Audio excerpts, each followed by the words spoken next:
In this video, we're going to be looking at why using an EQ or any other correction tool on your aux can really polish your mix and make it sound much more professional. So let's jump in.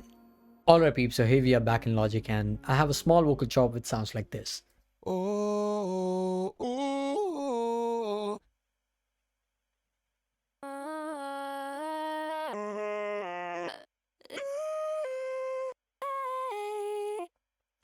So pretty dry, not a lot is going on, but let me just engage few of the processing on the main vocal chop channel. So I have this channel over here and I'm starting with a channel EQ just to cut off all of the lows, bring out the body at around 250 Hertz and bring out that brightness and that air at around 7400 Hertz. Next, I have a simple compressor, not a lot, just a couple of dBs of gain reduction. Then I have a saturation just to bring out those harmonic content that we lost. And then I have a filter just to kind of shape and tame the sound. So this is how it sounds after the processing. Oh, oh, oh.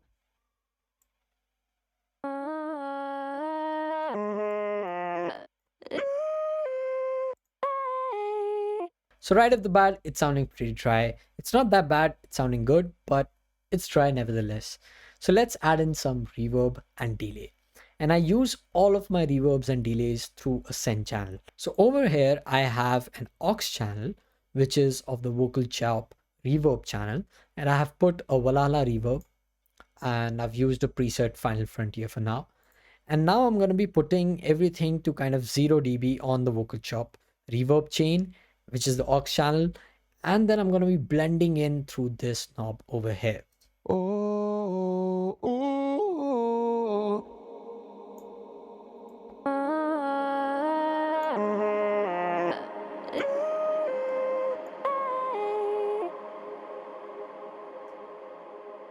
So it's sounding pretty nice already, but it's all over the place.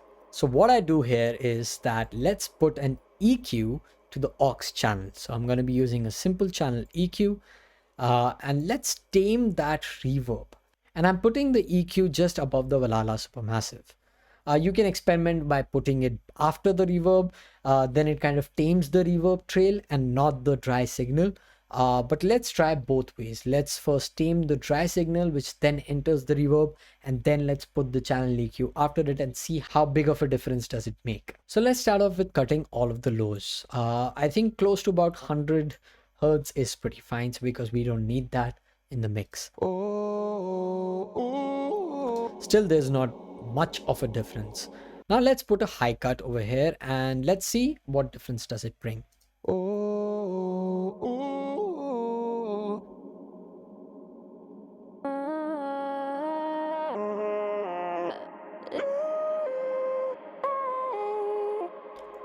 So as you can see, if we open up close to around 5200, it kind of has that wide reverb trail at the end. And if you're not gunning for that, we can just bring it down. So I think close to about 2K should sound nice.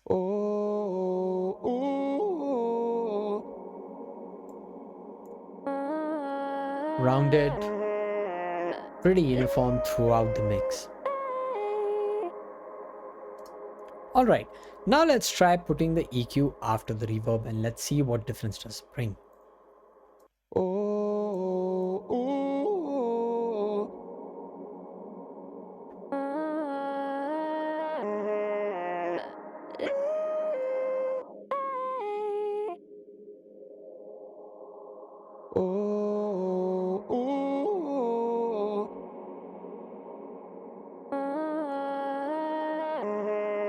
So as you can notice, putting an EQ just above the reverb kind of has much more content through the dry signal, but putting an EQ after the reverb has much more rounded and subtle effect to the reverb trail. And this is because the channel EQ is after the reverb and the reverb is getting affected, not the dry signal, because the dry signal is kind of going into the Valhalla Supermassive and then going into the channel EQ. So you can experiment both ways if you want to put the channel EQ above the reverb or below it. It totally depends upon how you want to make it sound in the context of the song. Now we can take this one step ahead and put a compressor to kind of even out the reverb trail. So let's use a simple compressor and let's find out what suits best.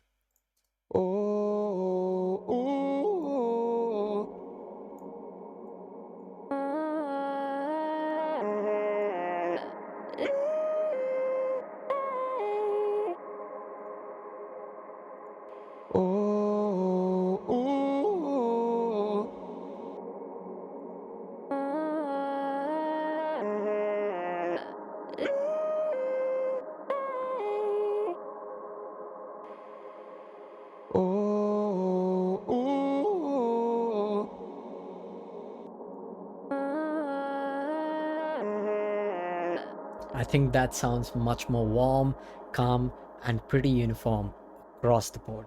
Now you can do the same thing with a delay. So I have a stereo delay and I'm sending it again to a different aux channel where I've put a stereo delay, and the outputs are 100%. The feedback is about 64%. It's 1/8 dotted and 1/4. And what you can also essentially do is use an inbuilt EQ if your digital delay has that. And I have that EQ in the stock plugin of Logic over here. And I've cut all of the lows till about 76 Hertz and high at around 5900 Hertz. Because if I don't do that, it kind of sounds pretty irritating and repetitive. So let me just mute the reverb for now so that you can focus on the delay.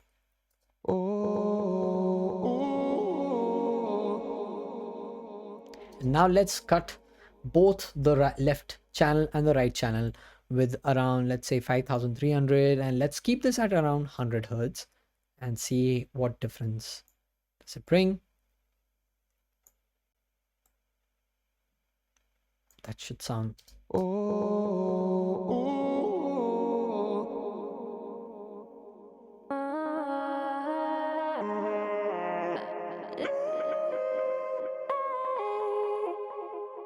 so it's more evident in the female section of the vocal chops.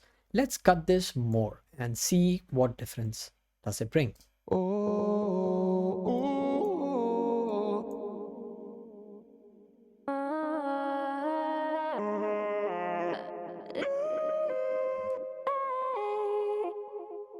So it's much more warm, rounded, and it's sounding pretty mellow with the dry signal that is going and feeding into the aux channel. You can go ahead and put an external channel EQ on your stereo delay aux end if your delay doesn't have or support an inbuilt EQ. And also you can go ahead and put a compressor. So let's put the same compressor with the same kind of threshold. Let's see what difference. Yeah, I think too aggressive compression at around minus 25 dB is sounding nice. Let's bring the ratio down.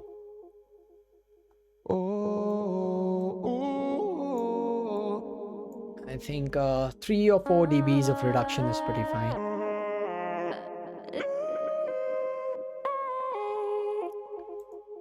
Much more nice. Let's do one thing. Let's try experimenting with the channel EQ and external channel EQ on the stereo delay. So I've kind of brought this to default. I'm not cutting anything on the delay plugin. And let's bring in an external channel EQ. And let's hear.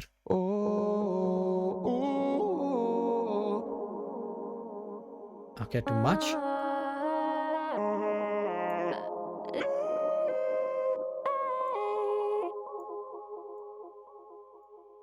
So around, I think around 500 Hertz, there are some resonancy bits. So let me just cut that and bring down the Q. I think around 200 Hertz also.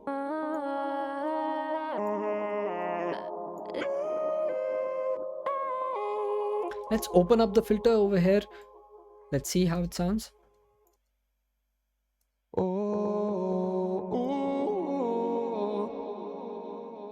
Too much.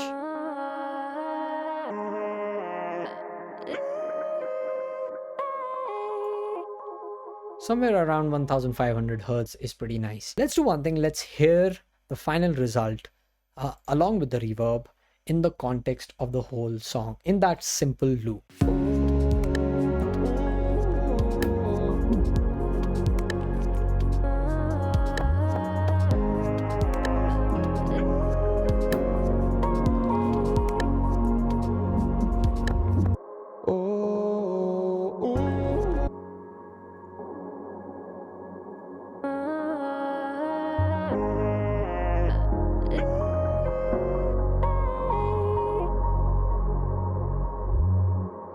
So as you can hear, it's kind of sounding much more warm and controlled over the mix, and this is what you want to achieve.